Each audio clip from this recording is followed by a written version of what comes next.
the day? Oh, chaos, mayhem, disaster. Well, I'll get the details at the station, so don't tell me any more. I don't want to hear it twice. Oh, you're up early this morning? Yes, I'm meeting Nancy Carr first thing this morning to discuss some news special she'll be doing for WMON. Oh, is she going to be broadcasting again? From time to time, yes. You and Raven have breakfast? Well, no, Raven is still asleep. Then perhaps she'll rise in time for lunch. Well, she's not really a morning-type person, Geraldine. I know. Skylar, perhaps you can enlighten me about something. Mm-hmm. Perhaps you can tell me why Raven is so terribly interested in that friend of yours from Switzerland, Jefferson Brown. Jeff Brown?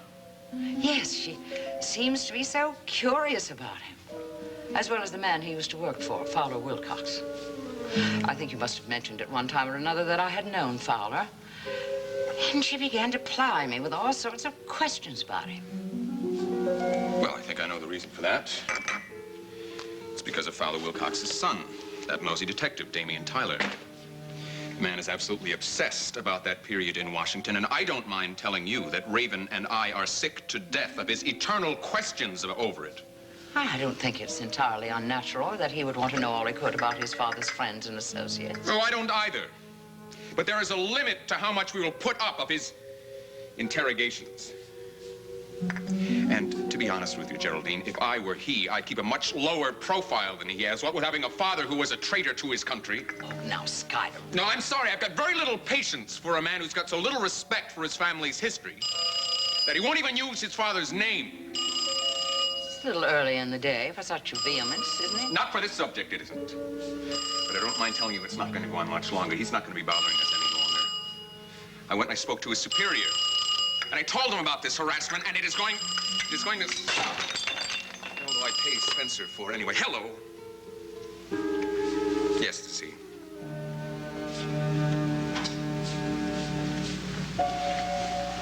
Well, yes, as a matter of fact, that's very interesting news. You just made my day. Thank you. Goodbye. Well, Geraldine, it seems that the news of the day is not so glum after all. How so? Oh, that was a friend who just called me, someone who works at the Monticello Star. Gavin Wiley has just been arrested. Hey, man, get me another pack of cigarettes, will ya? Hold your horses. Gavin, I am truly sorry.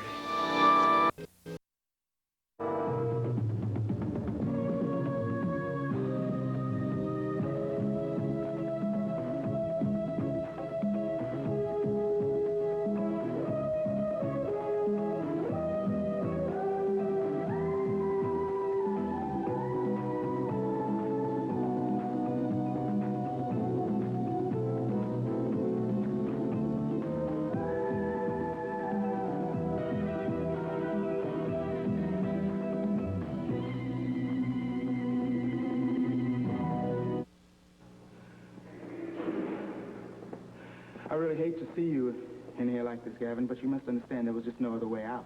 Yeah, I know. There's not much here in the way of hospitality, but sit down. I'm out of beer. Thanks. Look, Gavin... Hold it. There's, one thing I want to say first. You gave me one break.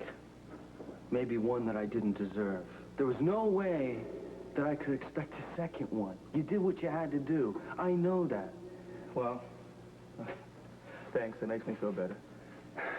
I should have taken the money you gave me and gotten on that bus to L.A. That's what I was gonna do, but what? I just couldn't.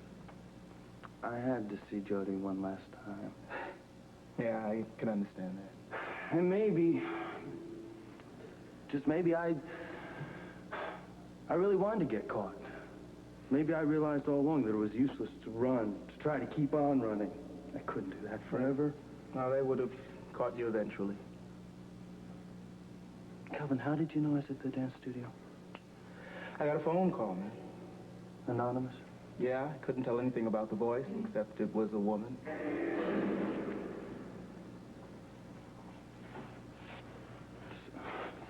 Someone out there doesn't like me. Like I said, it may end up that they did you a favor in the long run. Calvin, I'm going to tell you something else. I'm not going to tell them that I went to your place the other night and that you helped me out. And I don't want you to be dumb enough to tell them yourself. The only reason I'm bringing it up is because I know how stupid you can be sometimes, you know? You know, I actually, missed your insults. Well, you made up for it. You made the collar, didn't you? Come on, don't remind me, all right? Look, I don't know how this sounds, but I really feel that this could actually be the best thing for you. I mean, for your own sake. You said yourself, you can only run so far, so long. And anyway, look, anything could happen between now and the trial. Like what? How the hell should I know like what? They might not even find you guilty. But I am guilty, Calvin. I shot Gunther. That's the fact, Jack, and I can't deny that. I wish I could rewind the past and play it differently. But I can't. I've tried. Believe me, I've tried. You know, for a while I thought someone else was responsible. I even thought I had some evidence, but it was all wrong. I came up with nothing. You've just got to hang on, Gavin. I mean, there must be some way, something. There is no way. I am responsible, and they will make me pay for it. You have provocation. Now, that makes a difference to a jury. What you need, my friend, is a damn good lawyer to make them understand that. Hey, that looks pretty good. Sure does. Nelson Bannister. How'd that hit you? Like a ton of bricks. I still can't believe this is happening. Yeah, neither can I. I never thought I'd see the day when my name would be first on that door. You know what this means? What? I am no longer second. I am number one. Oh, so that's why you wanted a partner, so that you could get top billing? Hey, can you think of a better reason? Well, there it is. Oh, yeah, right. Thank you. Thank you very, very much. Nice job. Send us your bill, okay? But, no, you got the address, Nelson and Bannister. Thanks for nothing. Hey, don't be so upset. You know, it's Christmas time. You're on our list. Nelson and Bannister. Didi, Well, I just want you to know how happy I am you decided to join this partnership with me. Thanks, Cliff. Really, I'm very honored. You have quite a reputation. Almost a reputation like... Number one? Well, I mean, you know, in a short time, you created quite a stir down in that court. You know that the judges quake in their robes when you walk in and say, oh, here she comes. Bannister, the battling barrister. All right, Cliff. No, really. You know, with your brains and my looks, we could go far. Thanks, I think. Hello, Didi. Hello, Clifford. The calla lilies are in bloom again. Mitzi. You're early. Champagne celebrations will start till about 4. It's BYOC, by the way. It's BYOC. Bring your own champagne, right, Cliff? Yeah, right. How did you know I had something to celebrate, huh? Not you. Us. Ta-da! Nelson and... Bannister! My gosh! This is your first official day as partners. That makes this day very significant. I don't know about the rest of the day, but it's off to a very good start. Well, my day started off very good when I saw this ad in the paper. Yeah, what ad? Yeah, Monticello Star, see? Are you an actor? Acting school and repertory company now forming in Monticello. Scholarships available. Call 555-9991. So? So I sat myself right down and I called 555-9991. So? So I have an appointment, and I'm on my way down there right now to see about it. I can't believe it. An acting school and a repertory company right here in Monticello. This could be my big chance, you guys. Listen, roommate, I think you'd better find out how much it's going to cost you first. Yes, and Miss Hepburn, don't sign any long-term payment contracts, no matter what they offer you. Maybe I could get a scholarship. Hey, Cliff, how do I get a scholarship? Don't ask me. I never had a scholarship in my life.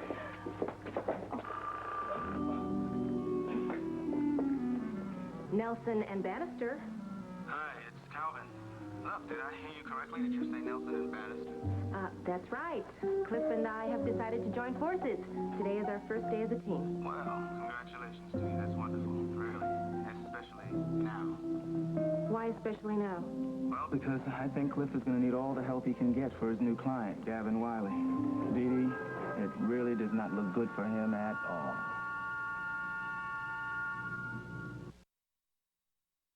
tomorrow.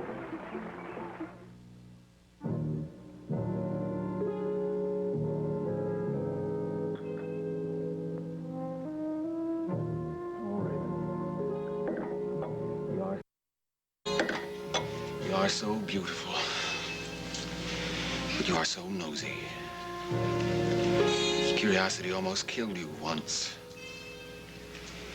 Oh, am I not to be spared today?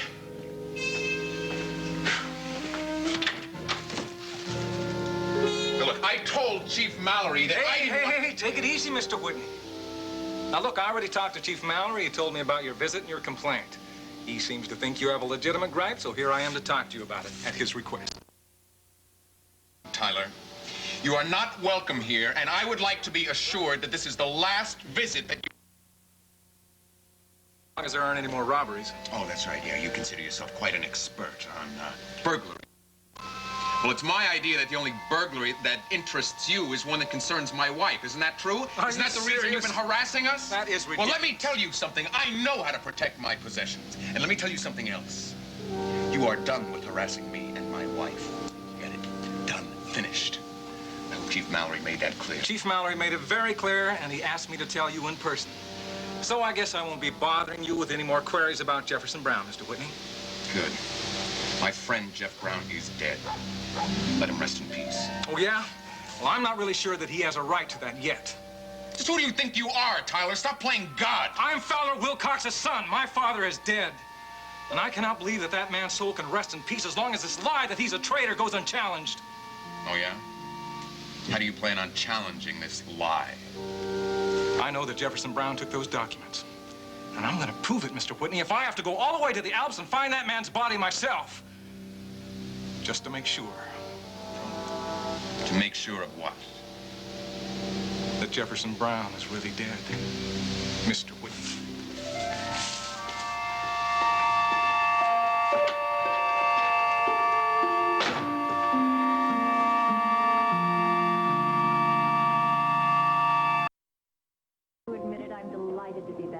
No more than I, and I'm not alone. Our viewers are responding with pleasure. As a matter of fact, I've received any number of phone calls ever since the rumor that you were returning to WMON. What rumor? Dear, I'm afraid I let it slip before you said yes. Accidentally, of course. Oh, my, yes. All right. In any case, now we can announce it officially. I hope you don't mind if we make it sort of a media event. No, fine, if you think it'll help. Mrs. Saxon, there's someone here to see you. Good morning, Mrs. Saxon. Nancy? Miss Bryson? A nice surprise to see you this morning. Nancy, we need some publicity photos of you here in the studio. And I thought the ideal person to take them is your friend, Miss Bryson. I think that's a very good idea. She's all yours, my dear. If you don't mind, Mrs. Saxon, I'd like to suggest a picture of the two of you together first. Oh, well, all right. If you just tell me where to look. Well, why not up in front of the logo? Good idea. Just talk to each other. Like you're working. Okay. The lens cap, Valerie? That's nice. Yeah, just relax. Good, that's all I need. There we are. Now, if you'll excuse me, I'll get on with the day. I'm troubleshooting this morning. Troubleshooting? Yes. And the first person I'm going to shoot is someone in the lighting department who's been giving me trouble. I think where you are is fine. Just look like you're working or talking. Valerie, have you given any more thought to what we were discussing last night at dinner? You know, about questioning Jim Diedrichson? How could I not think about it, Nancy? I guess I really should give Jim a test, but it makes me feel so sneaky. No, you should not feel that way at all. Valerie, this is for your protection as much as anything else. Oh, okay. Really, there should be some questions about his claims. I mean, If you want to find out the truth, it's for your own sake as well. Look, if you want the truth, this is the only way to do it. I think Kelly's more anxious about it than I am. He'd love it if Jim turned out to be a phony. Well, I think you know why he feels so strongly about it. Yeah, I do. And I'm flattered. But he's giving it too much importance. But anyway, I promised him that I would question Jim, and I will. I'll just ask him. Do you remember that old caretaker, Rumpelstiltskin? Well, I'm not going to pull any punches. I don't think I'll be able to get you out of here on bail. I figured as much. Well, the judge figures that you were a fugitive once, you might be a fugitive again. In other words, I'm a bad risk. Yeah. Well, I'll try, though. I'll make a lot of noise. Do you have any... Oh, Mike. Hello, Cliff. How you doing? Gavin Wiley.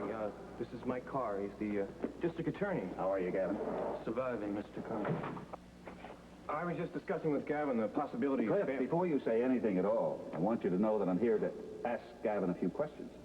Of course, I thought that's why you'd come here. I waited until you had legal counsel, Gavin, and I'd say that you're well represented. I think so. I hope that you're going to cooperate in every way you can. Sure. Good. Then I want you to consider this kind of an informal inquiry. I've been going over the statement you made to the police, and there's a particular part of it I'd like you to clarify. Yes, sir. You claim that you struggled with Gunther Wagner for possession of the gun? That's right. And that when the gun went off, Gunther's finger was on the trigger? Yeah. Gavin, I think you should reconsider that. And I think you should talk about this with Cliff, too.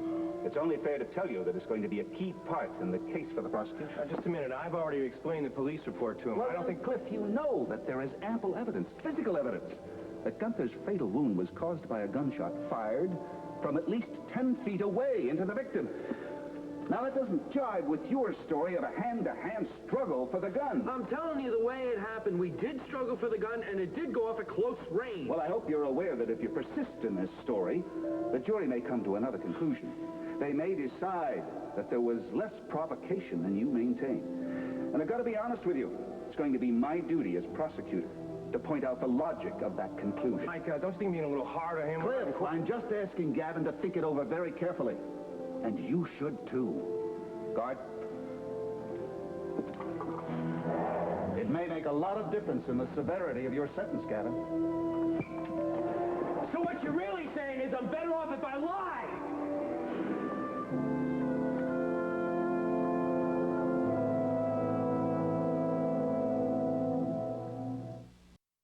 To take these publicity photos.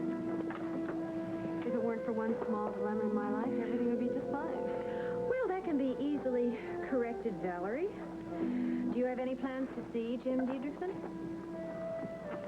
Well, nothing definite, but he asked me to have dinner with him next week. Do you know how to reach him? Yeah, he gave me a phone number. Well, then why don't you just call him and accept the invitation? Because Kelly is going to be furious. Kelly will understand that this is just another way of getting information. You're right. But why wait till dinner? I should just do it and get it over with. Can I use his phone? By all means. Oh, I hope he's there. I don't want to go through this.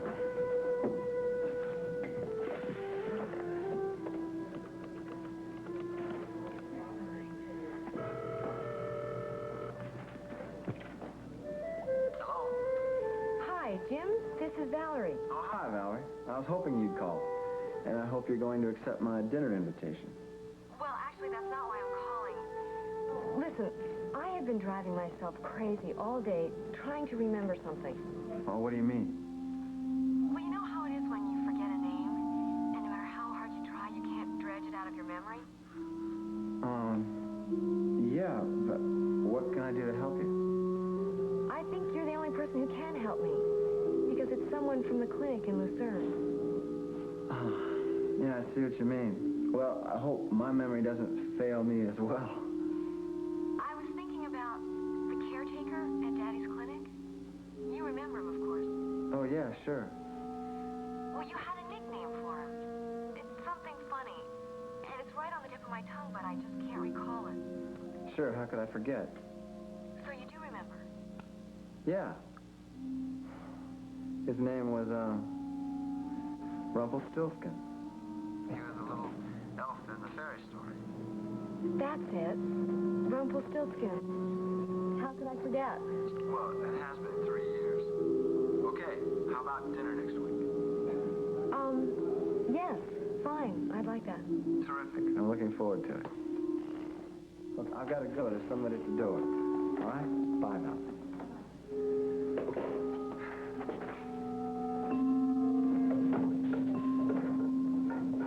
Hello. How do you do, I'm sure.